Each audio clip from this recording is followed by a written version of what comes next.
YS Vivekananda Reddy గారు గుండెపోటుతో మరణించి నేటికి 6 సంవత్సరాలు అవుతా ఉంది. నారాసుర రక్త చరిత్ర అని చెప్పేసి సాక్షి పేపర్లో మీడియాలో వస్తే నమ్మేసినటువంటి పరిస్థితి. ఆ తర్వాత జగన్మోహన్ రెడ్డి గారు ముఖ్యమంత్రి అవ్వడం జరిగింది.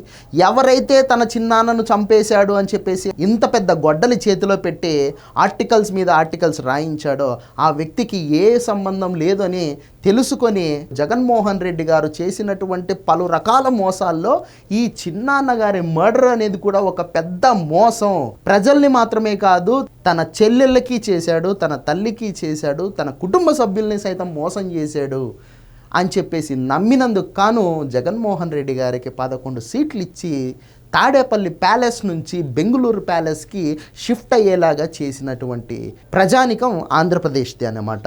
సొంత చిన్నాన్నకి సొంత చెల్లెళ్ళకి న్యాయం చేయలేనటువంటి జగన్మోహన్ రెడ్డి గారు ప్రజలకి ఏం న్యాయం చేస్తారు? ప్రజల కష్ట నష్టాలు బాగోగులు ఏం చూసుకుంటాడు?